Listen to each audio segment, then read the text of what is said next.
Sir, put the dress down. I've been told you're acting suspicious. Suspicious how? I'm buying a dress for my daughter. That's not what the manager says. You fit the profile of someone casing the store. A profile? I've been standing right here the whole time. I need you to stop arguing and do what I'm telling you. Shopping doesn't mean you get to act however you want. I haven't raised my voice, haven't moved. What exactly did I do wrong? The officer walks out of the boutique smiling. Not a nervous smile. Not an apologetic one. The full, chest-out, satisfied kind. The smile of a man who believes he just protected something. The automatic doors slide shut behind him. Inside, the crowd that had frozen in place begins to breathe again, slowly, quietly, the way people exhale after something goes wrong and no one got hit by the shrapnel. The manager, a woman in a pressed blazer, is still nodding, still thanking him. "Ma," she says the words, of course, and absolutely, and her hands are clasped in front of her like she is receiving communion. And in the center of the store, Terrence Wilder stands alone. He is not handcuffed, he is not bleeding, he hasn't been dragged anywhere. But the royal blue prom dress he spent 40 minutes choosing, the one he paid for with a card, the one with a gift receipt folded in his jacket pocket, that dress is gone. Sealed inside a clear evidence bag, all tucked under the officer's arm like a seized weapon. Terrence was lectured before the officer left, told about appropriate shopping behavior, told to think about how his presence reads to others. The officer said this calmly, the way a man speaks when he has never once been questioned. Terrence said nothing, and he said nothing because 16 years inside the Federal Bureau of Investigation taught him the same lesson his father taught him before that. When a man with a badge decides he's already made up his mind, your words don't land. They just give him more to work with. The crowd disperses the way crowds always do, in pieces, without eye contact. Quietly relieved it wasn't them. If you're just joining us, welcome. Take a breath. This story is going to take you somewhere important. See to stay with it all the way through, because what happens next changes everything. Later that night, when a witness posts a 12-second clip online, the comments fill up inside an hour. Hundreds of people typing over each other.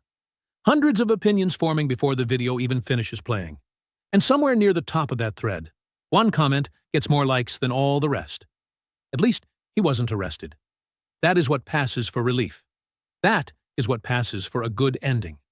But there is no ending here. Not yet. There is only a dress in an evidence locker, a case file that hasn't been opened yet, and a man sitting in his driveway in the dark, staring at a garage door, unable to go inside and face his family without first deciding what version of this story he's going to tell. He doesn't know yet that he won't have to choose, because the story is about to tell itself. The dress was never supposed to be a story. That is what makes this so difficult to absorb. Terrence Wilder drove to Short Hills on a Tuesday morning on a personal day, his first in 4 months, for one reason.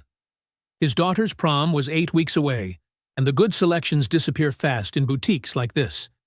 He wanted to get there before the racks were stripped. He wanted to surprise her. His daughter's name is Maya. She is 17. She has paper stars on her bedroom ceiling that she put up at 14 and never took down. Deed and she believes in the magic of prom the way only someone who has never attended one yet can believe in it. She asked her father specifically about the boutiques on Milburn Avenue because her best friend's mother said the dresses there photographed beautifully, and Maya had been thinking about that photograph for months. Terrence spent the night before on his laptop, sitting at the kitchen counter with his wife Desiree beside him, pointing at dress after dress while she said, "Not that one," and "maybe," and then finally, on a royal blue wrap style with a clean hem and a structured bodice, she said that one, without hesitation. That one is her. He wrote down the style name on a notepad like a man who does not trust himself to remember the details when they matter most. He is that kind of man. Precise, prepared. So not because his life made him cautious, though it did, but because precision is what he was trained to value and what he chose to keep even after the training was long finished. He grew up in Newark, 23 minutes from Short Hills on the highway. His mother worked double shifts at a hospital laundry. His father drove a school bus for 31 years without calling in sick once. Terrence watched both of them move through a world that made them work twice as hard for half the acknowledgement, and he took that math personally. Not as bitterness, as fuel. He graduated from Rutgers on a full academic scholarship, double major, criminal justice and psychology. His academic advisor called the combination ambitious. His mother called it practical. He joined the bureau at 26. By 32, he was leading field operations out of Newark. By 41, he holds a federal badge that opens secured doors in 11 states. He does not broadcast any of this. He drives a clean, unremarkable Volvo. He wears clothes that fit without announcing themselves. He is the kind of man who makes other men comfortable, because he takes up exactly the space he is in and nothing extra. And he has spent years learning to read every room he enters before the room has a chance to read him. He found the dress in 20 minutes. He checked the seam finish. And he confirmed the size. He paid. He asked for a gift receipt. He was almost at the door. He was thinking about whether to hide it in the garage or behind the winter coats in the hall closet when the footsteps crossed the floor behind him. He had no expectation of what was coming. He will tell the investigator later, in a voice that has gone very quiet, "I thought I was just shopping." He was right. And that is exactly the problem. He would later realize this wasn't a misunderstanding. It was a decision. If you've ever been judged before you opened your mouth, before you said a single word, drop a comment right now. This story is for you. And if you haven't subscribed yet, hit that button. Because what happens in the next chapter changes the temperature of this entire story. Officer Dale Pruitt did not wake up that morning and decide to ruin something. That is what makes his file so disturbing to read. He didn't plan it. He didn't target Terrence specifically. He walked past a boutique window on a Tuesday morning, looked through the glass, and saw a man holding a dress. And something in his mind filed a report that had nothing to do with evidence and everything to do with assumption. He walked inside. That was the whole decision. One door, one step. 9 years of unchallenged behavior compressed into a single entrance. His first complaint was filed in year 2 of his career. A black teenager, 16 years old. "I was stopped in a parking garage in the Milburn Center while walking to meet his mother. He was questioned for 14 minutes. He was asked for identification twice. He was told to keep his hands visible even though he was holding a smoothie. He was released with what the report called a verbal warning, though no one ever specified what he was being warned about. His mother filed a formal complaint the next morning. It was reviewed, closed, marked within departmental guidelines. Year 4. A South Asian cardiologist named Dr. Rajan Mehta stood outside a jewelry store on Milburn Avenue waiting for his wife. He was approached by Pruitt once, questioned about why he was standing there, and released. 8 minutes later, Pruitt approached him again. Dr. Mehta was wearing a hospital lanyard. He had a boutique bag in his hand from the store directly behind him. He had just purchased an anniversary bracelet. He filed a complaint. It was reviewed. Closed. By year 7, Pruitt's personnel file contains 6 complaints, 6 closures. No discipline, no mandatory retraining, no formal review of his field conduct. The closure letters are so similar in language that a legal analyst would later note they appear to have been generated from a single template, a paragraph of bureaucratic insulation, signed by rotating supervisors, designed not to address the incident, but to absorb it. His performance reviews call him proactive. One supervisor wrote the word engaged in the margin next to his patrol metrics. In year 8, he receives a department commendation for community presence. His colleagues do not discuss his complaints. That is its own kind of language. What they know, without ever saying it in a room where it could be recorded, is that Pruitt runs on a set of assumptions he has never once been required to examine. He sees certain people in certain spaces, and his internal system flags a mismatch. He does not call this racism. He has probably never called it anything at all. To him, it is instinct. To him, it is experience. To him, it is the accumulated knowledge of 9 years on these streets. The department gave him 9 years to believe exactly that. On the morning of the incident, Pruitt is not assigned to Celine Boutique. He is not responding to a call. He is walking foot patrol on Milburn Avenue, an informal arrangement his supervisor permits because the boutique's owner once mentioned to a city council member that police visibility made her customers feel safer during the fall shopping season. He looks through the window. He sees Terrence. He goes inside. This wasn't the first time he'd been wrong. It was just the first time it mattered. The boutique is quiet at 12:38 in the afternoon. The kind of quiet that has money in it. Wide aisles, cream walls, soft lighting built into the ceiling so there are no harsh edges anywhere. The racks are spaced generously. Near the fitting rooms, there is a small seating area with glass bottles of water and a bowl of wrapped mints no one ever touches. The music playing is ambient and almost inaudible, just enough sound to fill the silence so it doesn't feel empty. Short Hills, New Jersey carries itself a specific way. The wealth here is not loud. It is settled. The streets are clean and wide. So the parking is never a problem. The boutiques do not post their prices online because their customers already know the range, and the range is fine with them. The crime blotter for this zip code reads like a misfiled weather report. Mostly clear, occasionally a car alarm, once a lost dog that found its own way home. At 12:38 p.m., there are 7 people inside Celine Boutique. 2 sales associates, Patricia Holloway, the manager, at the back counter reviewing inventory on a tablet. 3 customers, 2 women together near the accessories wall, and 1 older woman examining a display near the front window. And Terrence Wilder, standing at the register, transaction complete, bag in hand. He is wearing dark jeans, a fitted black long-sleeve shirt, and a charcoal wool jacket. He looks the way he always looks, composed, contained, taking up exactly the space he is standing in and nothing extra. His phone is in his left pocket. His receipt is in his right. His boutique bag is in his hand. He is not loud. He is not moving quickly. He is not doing anything. That is the full extent of the evidence against him. Pruitt comes through the front door without being called. He does not speak to the manager. He does not approach the register staff. He does not scan the room the way a trained officer scans for threat assessment. He crosses the floor with purpose, not toward the exit, not toward a rack. You're not toward anything except the one man standing at the register. The 2 women near the accessories wall stop talking mid-sentence. One of them turns to watch. She will tell a friend later that she assumed they knew each other. She will say it took her a full 10 seconds to understand what she was actually watching. Terrence hears the footsteps before he turns. He registers the uniform. He registers the direction. He registers the speed. He does not flinch.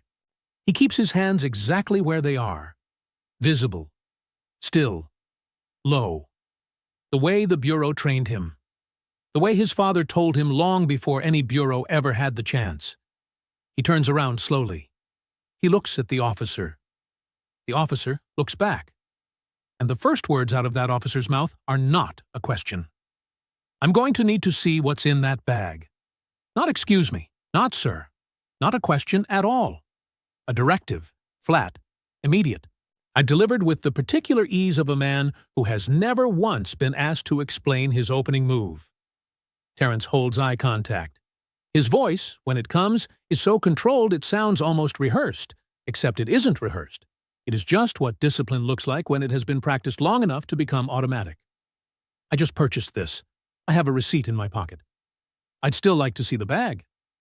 On what basis? Something shifts behind Pruitt's eyes. Not anger. On something smaller and more dangerous than anger. The specific irritation of a man who is unaccustomed to follow-up questions. We've had theft activity reported in this area. I have a receipt for everything in this bag. Sir, I need you to cooperate with me. I am cooperating. I'm standing here, I'm speaking to you calmly, and I'm telling you that I legally purchased this item.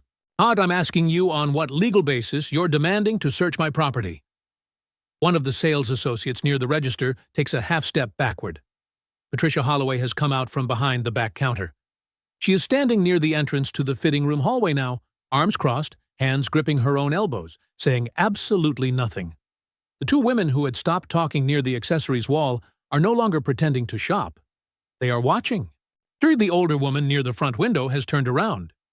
You were observed by store staff behaving suspiciously. Pruitt says it the way he says everything. Matter of fact, unbothered, as if the statement comes with documentation attached.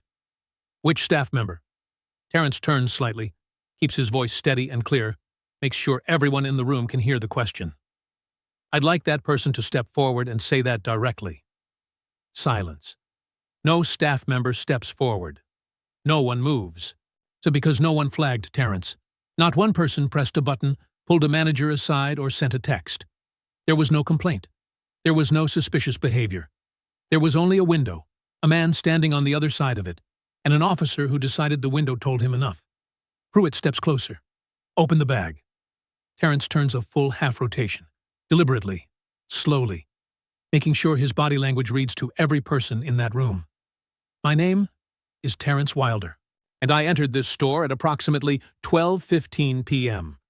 I selected a dress, I brought it to the register, I paid for it with a card, and I have a printed receipt in my jacket pocket right now. I have not been accused of anything by any employee of this store. This officer entered this building without being called, without probable cause stated, and is now attempting to search legally purchased property. Pruitt reaches for the bag. Terrence lets go of it. He does not snatch it back. He does not shout. And he releases it, cleanly, deliberately, the way a man releases something when he has already calculated, in the space of 1 second, what happens to people who don't let go. Pruitt opens the bag, pulls back the tissue paper. The dress is inside, royal blue, wrapped exactly as the sales associate left it, still carrying the boutique tag. Pruitt sets it on the counter. I'm holding this item pending further review. You're holding a dress. It's evidence in an active inquiry. Whose inquiry? Against whom? On what charge? Pruitt doesn't answer. He calls Patricia Holloway over with 2 fingers and speaks to her in a low voice, his back partially turned to Terrence. She nods the way she has been nodding since this began. Not in agreement, not in understanding, but in the way people nod when they are afraid to do anything that looks like disagreement. Terrence reaches into his jacket and pulls out his phone. He presses record. He holds it steady at chest height. Pruitt looks at it. I doesn't object. He finishes his conversation with Holloway, reaches into his belt pouch, and produces a clear evidence bag. He places the dress inside. He seals it. He writes a case number on the label in block letters. The dress, the one chosen with a notepad and a wife's voice and 8 weeks of anticipation, disappears into that bag like it was never anything else. See, Terrence stands with his phone recording and his receipt still in his pocket, and his jaw set in a way that takes everything he has to maintain. His hands are at his sides. They open and close once, slowly. Pruitt picks up the evidence bag. He thanks Patricia Holloway. He tells her she handled the situation well. He tells her not to worry. Then he turns and walks out through the automatic doors. He is smiling before he clears the threshold. And the manager, who watched all of it, so who said nothing through any of it, turns to Terrence with an apology already forming on her face. But Terrence is already looking at his phone, at the recording, at the timestamp, at the evidence that the officer never once asked him his name. Then the recording caught something the officer didn't know was there, and it was going to end his career. That moment, Terrence letting go of that bag, that was not weakness. That was the most powerful move in the room. Do you see why? Tell me in the comments. And if this story has you feeling something right now, good. Share it. Subscribe. Because it is where the floor drops out from under everything. The apology never reaches Terrence. That is the detail that stays. Patricia Holloway opens her mouth, steps forward, and begins forming the words. But they are not aimed at the man standing alone in the center of her store. They are aimed at the officer's back as he pushes through the automatic doors. She thanks him. So she tells him she appreciates his quick response. She says the store is grateful for his presence on the block. Pruitt raises one hand without turning around. Don't mention it. The doors slide shut. Inside the boutique, the air holds. Nobody moves with any real purpose. One sales associate picks up a folded sweater that doesn't need refolding and folds it again. And the 2 women who had stopped talking near the accessories wall collect their bags from the floor and move toward the exit without making eye contact with anyone. The older woman near the window has already left. The store has shed people like a coat being taken off, quietly, one layer at a time, until almost nothing remains. Holloway turns to Terrence then. She tells him she's sorry. She says she doesn't quite understand what happened. She says these things don't normally. And she stops herself right there, because even she can hear how that sentence ends, and she doesn't want to be the one to finish it. Terrence looks at her for a long moment, not with rage, with something quieter and heavier than rage. You stood right there, he says. You watched the whole thing. You didn't say one word. She doesn't answer. He walks out. He sits in his Volvo in the parking lot for 11 minutes. He doesn't start the engine. He stares at the steering wheel the way a man stares at something when he is trying to decide which version of himself is going to drive home. That evening, Pruitt's supervisor logs the incident under community safety actions. 4 words are typed into the outcome field. Prevented possible retail theft. Under community impact, the box marked positive is checked. Pruitt is mentioned at end of shift briefing. His sergeant calls it good instinct. The case file is 2 pages. The witness statement box is empty. No court order exists. No victim notification is sent. No probable cause is documented anywhere in the file because none was ever established. The dress sits in an evidence locker in a tagged plastic bag. A friend calls Terrence that night, tells him to let it go, says he didn't get arrested, says making it bigger only makes things harder on himself, says the world isn't fair, but fighting it doesn't change that. Terrence listens. He says good night while he hangs up. He goes to bed without telling Desiree the full version. He tells her the dress got held up. He tells her there was a situation. He tells her it will be resolved. He does not know if that is true. He does not know yet that 6 weeks from now, a junior analyst in a federal office 2 states away is going to run a routine data comparison on a Tuesday afternoon and find his name buried in a footnote inside an appendix of a report that was never meant to matter. That was when the unrelated investigation began. The report has nothing to do with Terrence Wilder. That is the part that nobody expects. The investigation that reopens everything does not begin with a complaint. It does not begin with a lawyer, or a protest, or a news story. It begins with a spreadsheet. A federal data analyst named Corinne Abrams is running a scheduled audit of misuse of force complaint closures across a tri-state corridor. New Jersey, New York, Connecticut, and she is not looking for anything dramatic.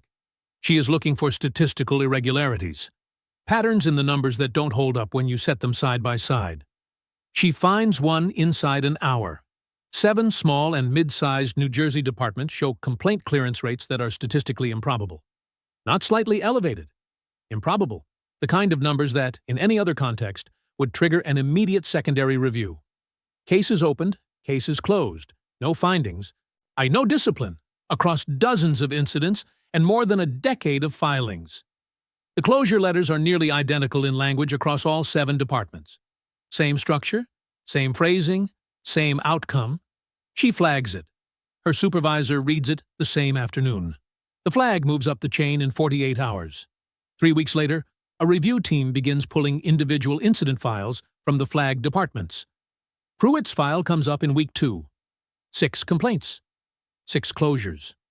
No findings. No discipline. Each closure letter a variation of the same paragraph.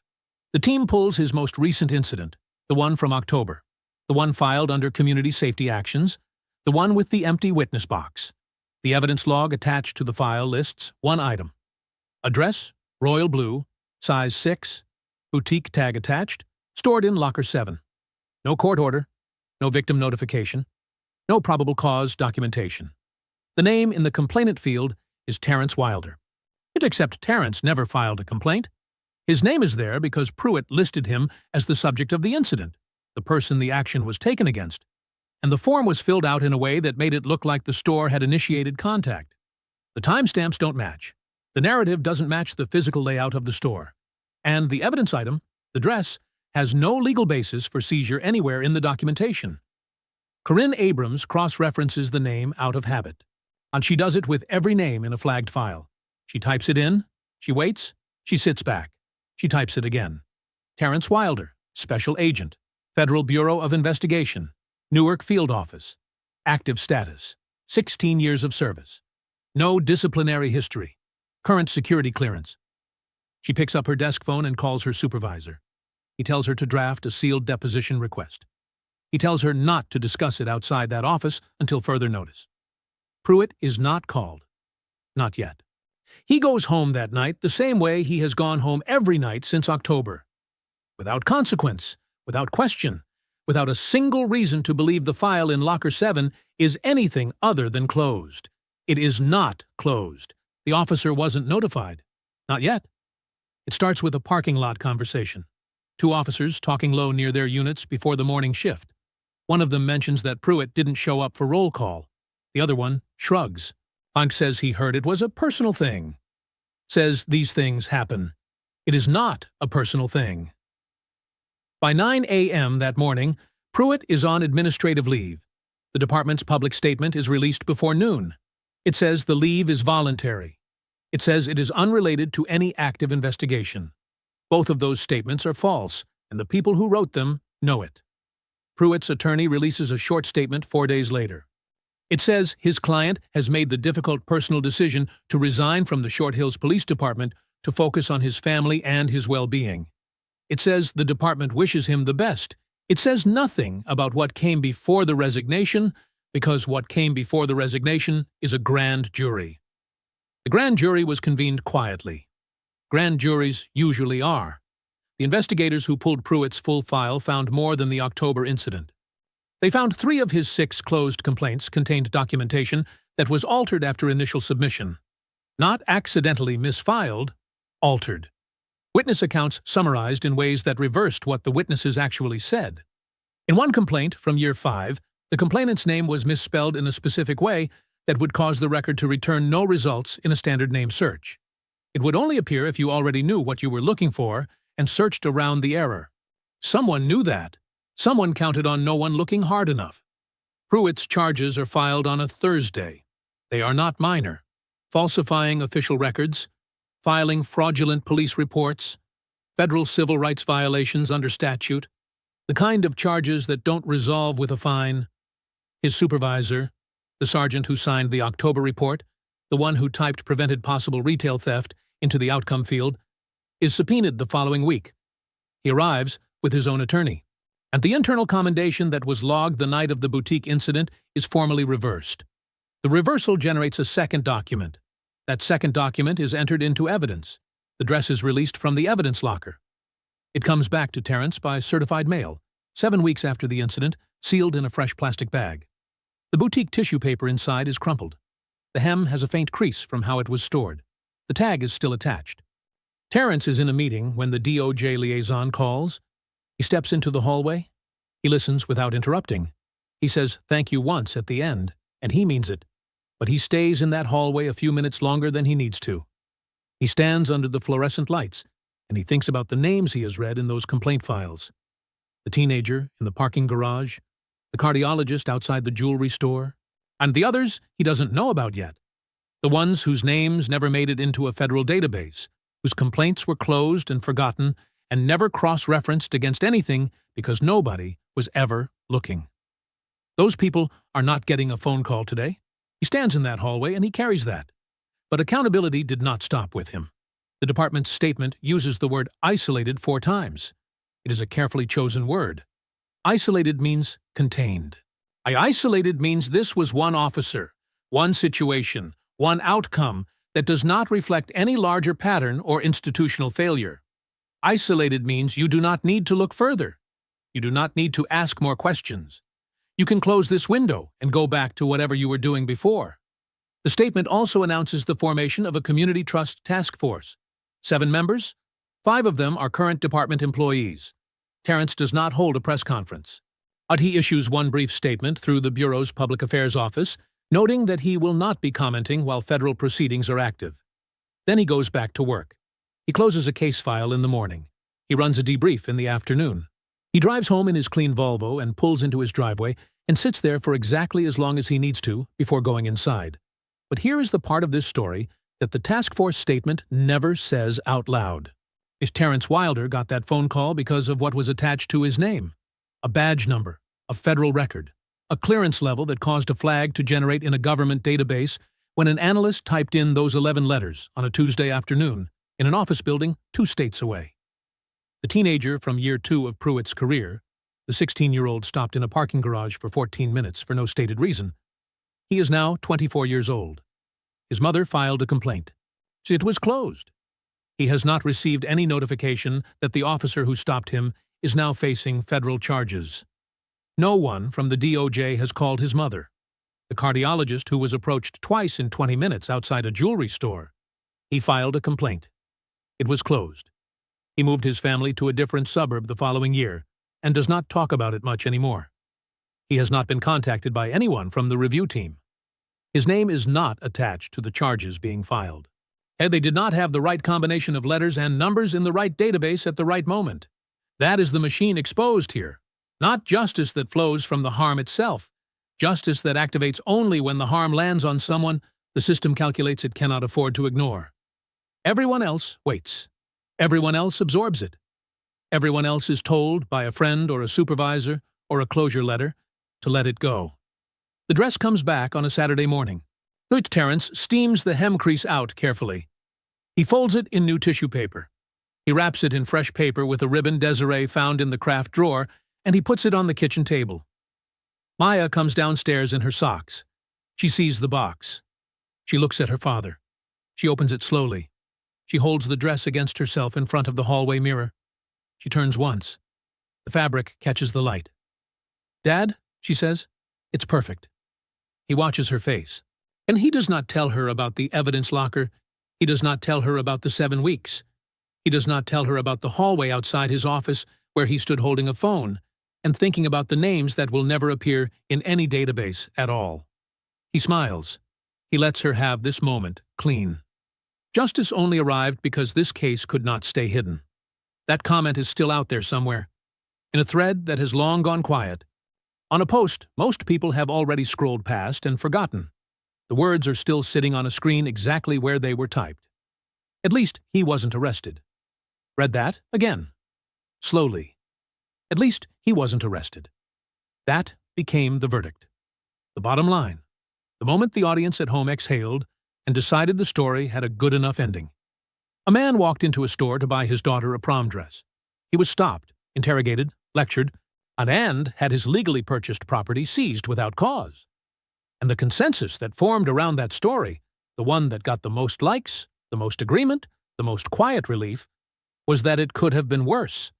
That is what a false victory looks like from the inside. It looks like relief. It looks like the absence of the worst outcome. Sure, it feels like resolution, because resolution is what everyone in the room wanted, including the people who should have stepped forward and chose not to. The manager who nodded. The bystanders who left without a word. The colleagues who knew Pruitt's pattern and never filed anything. Every person who saw what was happening and decided it was not quite their problem to own. False victories do not stay quiet. They carry a cost. Every closed complaint file is a door left open. Every unchallenged commendation is a signal sent. Every "at least he wasn't arrested" lowers the floor for the next time. This case moved because a junior analyst ran a name on a Tuesday. That is the exact width of the margin that separated this story from the ones that never get told. An analyst, a name, a federal record attached to it. Remove any one of those three, and the dress stays in the locker. The charges are never filed. If the closure letter is written in the same copied paragraph, and the file sits in the same cabinet, and 9 years become 10, and then 11. Terence Wilder is back at work. He walks into federal buildings every morning with the same badge he has carried for 16 years. He shops where he wants. He drives his clean Volvo. He does not carry what happened in Short Hills as a wound he shows people. He carries it the way a man carries something he has decided to do something with. And his daughter wore a royal blue dress to prom. By every account, from Desiree, from Maya's best friend, from the photograph on the hallway wall that Terence looks at every morning when he passes it on the way to the door, she looked exactly like what she was. A girl whose father showed up, completely, without making it about himself, without letting a single thing the world tried to take from that moment actually take it. That is the part no one can put in an evidence bag. The system that failed all those others, the teenager, the cardiologist, the names in the footnotes, that system is not fixed. One resignation does not fix it. One grand jury does not fix it. One viral video and one comment thread and one task force with 5 department employees does not fix it. What fixes it is exactly what you are doing right now. Watching, listening, refusing to let the false victory be the last word. Asking the question every time, not just when the name in the file belongs to someone the database already protects. The dress was returned. The charges were filed. The officer lost his career and his pension and his clean record on the same week. But the real ending has not been written yet. You are part of writing it. If this story moved you, if it made you feel something real, then do not let it stop here. Share this right now with someone who needs to hear it. Unsubscribe to this channel and turn on notifications so you never miss a story like this one. Because we bring you real stories, human stories, the ones that make you think and feel and refuse to look away. Drop your thoughts in the comments below. Tell us what part of this hit hardest. Tell us what you would have done in that boutique. Your voice in that comment section is not small. It reaches someone you will never meet, and it matters more than you know. We will see you in the next story. So stay with us.